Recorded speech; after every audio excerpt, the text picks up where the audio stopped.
Jonathan Kuminga's restricted free agency has quietly turned into one of the most dramatic sagas of the entire offseason. Training camp is just days away, yet one of Golden State's most talented young players still doesn't have a clear future with the franchise. And here's the crazy part. This isn't just about money. This is about respect, trust, and whether the Warriors even believe Kuminga is part of their future. The tension has been building for months. Owner Joe Lacob even sat face-to-face with Kaminga recently and asked him directly, "Do you want to be here?" But Kaminga flipped the question back, "Do you even want me?" That one line says it all. So far, the Warriors have offered multiple deals. First, a 2-year $45 million contract. Then, a bigger 3-year $75 million offer. Both included team options, something Kaminga refuses to accept. He wants real commitment. The risk? If he declines, he could simply take the 1-year qualifying offer worth $8 million, and that would give him a no-trade clause. For the Warriors, that's a nightmare scenario. It would cripple their flexibility and risk losing a former number 7 overall pick for nothing. Meanwhile, rival teams are circling. Sacramento has shown strong interest, with an offer rumored to be worth around $66 million, built around Malik Monk and a first-round pick. Phoenix has been even more aggressive, reportedly dangling a 4-year deal worth close to $90 million, with rotation players and draft assets on the table. Both teams are ready to give Kuminga a bigger role and real minutes, something he's never consistently had in Golden State. And this is where things get messy. For years, Kuminga has felt like an afterthought in Steve Kerr's system. The fit has been awkward, the trust hasn't been there, and the 2-timeline experiment that started 5 years ago looks like it's finally crashing down. The Warriors wanted to win now while developing their future, but instead, they're stuck in the middle. Here's the truth. Both sides know a breakup is coming. The only question is when. For now, the Warriors might try to stay together for the kids. One more year, hoping things magically work out. But deep down, everyone knows this story ends in divorce. And the longer it drags on, the bigger the risk that it destroys their season and wastes what's left of Steph Curry's prime. Done, ye clean, bold. The Jonathan Kuminga saga has officially turned toxic. Both sides know it, both sides feel it, and yet the Warriors and Kuminga are still stuck in a standoff that refuses to end. Training camp is around the corner, and instead of preparing for another championship push, Golden State is still trying to answer one simple but brutal question. Is Kuminga really part of their future, or is it time to move on? For months, communication has been strained. Much of the dialogue ran through agents, while rival teams like the Kings and Suns spoke to Kuminga directly. That changed only recently, when owner Joe Lacob and GM Mike Dunleavy Jr. finally sat down face-to-face with him. The conversation helped, but it didn't solve the core issue. Kuminga wants commitment, while the Warriors want flexibility. Golden State has offered deals, a 2-year $45 million package, then a 3-year $75 million version. Both included team options, and both were rejected. Kuminga's camp even countered with a 3-year $82 million deal featuring a player option. The Warriors balked. For them, this isn't just about money. It's about timing, leverage, and the future of the franchise. Behind the scenes, there's another layer. The Warriors are quietly looking ahead to 2027, the year Stephen Curry, Jimmy Butler, and Draymond Green's contracts all expire.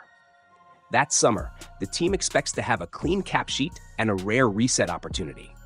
If they lock into Kuminga now with a massive long-term deal, they risk losing the flexibility to reshape the roster when the current era ends. That's why they've hesitated. It's not just about Jonathan Kuminga, it's about protecting their future. But here's the catch. The present is slipping away. Last season, Kuminga averaged 15.3 points, 4.6 rebounds, and 2.2 assists in just 24 minutes per game. The flashes of stardom were undeniable, yet his role remained inconsistent. He piled up DNPs, grew frustrated with his usage, and made it clear he wanted more. If the Warriors keep him without clarity, they risk chemistry issues from day one. If they let him walk, they risk losing a lottery talent for nothing. And it's not just about him. The standoff has frozen Golden State's offseason. Veterans like Al Horford, DeAnthony Melton, and Seth Curry were targets, but negotiations stalled because of the uncertainty surrounding Kuminga's cap hold. Every day without resolution is another day wasted in a championship window that's already closing fast. Rival teams smell blood in the water. Sacramento has explored packages around Malik Monk and a first-round pick. Phoenix has reportedly dangled close to $90 million with draft compensation and rotation pieces. Both franchises are prepared to give Kuminga what he craves: minutes, trust, and a real role. So where does that leave the Warriors? Somewhere between caution and desperation. They don't want to lose Kuminga for nothing, but they don't want to commit to a deal that traps them in the future. The veterans, Curry, Butler, and Green, aren't panicking yet, but even their patience has a limit. The truth is simple: something has to give.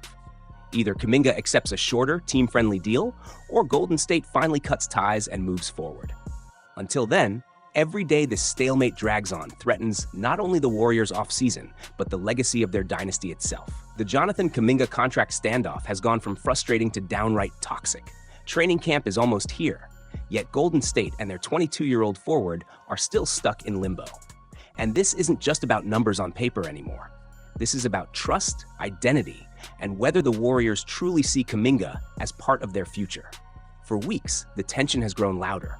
At one point, Warriors owner Joe Lacob had to step into the negotiations personally.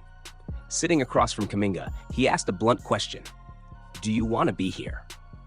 But instead of easing the tension, Kuminga fired right back: "Do you want me here?" That exchange told you everything you need to know. This is no longer just a business discussion. It's personal. The Warriors have offered deals: a 2-year $45 million contract, then a 3-year $75 million deal. Both included team options, safety nets that gave the team control. Kuminga's camp rejected both and countered with a 3-year $82 million offer with a player option. Golden State wouldn't bite. To them, this isn't only about salary. It's about timing, flexibility, and the bigger picture. Why? Because 2027 looms large. That's when Stephen Curry, Jimmy Butler, and Draymond Green's contracts all expire. Golden State wants to keep its books clean for that summer, a reset point where they can reshape the roster from scratch. Locking into Kuminga with a heavy long-term deal now could jeopardize that future flexibility. But waiting comes with its own dangers. Last season, Kuminga averaged 15.3 points, 4.6 rebounds, and 2.2 assists in limited minutes. Every time he got extended playing time, his numbers spiked, proving he could carry more responsibility. Yet he still racked up DNPs and inconsistent usage, leading to frustration. If the Warriors keep delaying, they risk alienating a player who may no longer accept being treated as a maybe. Meanwhile, rival teams are circling. The Kings and Suns are ready to hand Kuminga a bigger role, consistent minutes, and long-term trust. Sacramento has floated deals involving Malik Monk and a first-round pick.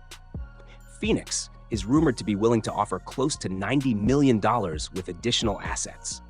Both know the Warriors' hesitation could open the door for a steal. Inside Golden State's locker room, the situation is delicate. Veterans like Curry, Butler, and Green aren't publicly frustrated, but they know time is running out. This team doesn't have 3 years to waste. Every season counts. And while the front office insists patience is discipline, fans and players alike can feel the urgency. The West is loaded, margins are razor thin, and distractions like this could derail the season before it even begins. For Kuminga, the decision is just as risky. He could gamble on himself by playing the qualifying offer, betting that his production will earn him a bigger payday in unrestricted free agency. But that path is a tightrope. One injury, one dip in minutes, and his leverage collapses. On the flip side, accepting a team-friendly deal now means locking into a role that may never grow and always living with the threat of being benched or traded. That's why his response to Lacob matters so much. "Do you want me here?" wasn't just a clapback. It was a demand for clarity. Is he a future cornerstone or just a trade chip? Until that question is answered, no amount of money will fix this. And here lies the Warriors' dilemma. Hold on too long, and the standoff poisons the locker room. Trade him too soon, and they risk watching him blossom into a star somewhere else. History has shown Golden State what happens when they give up on young talent too early, and the fear of repeating that mistake lingers. The truth is simple: the Warriors can't dodge this forever. Training camp is days away. They need a decision: commit to Kuminga or move on without him.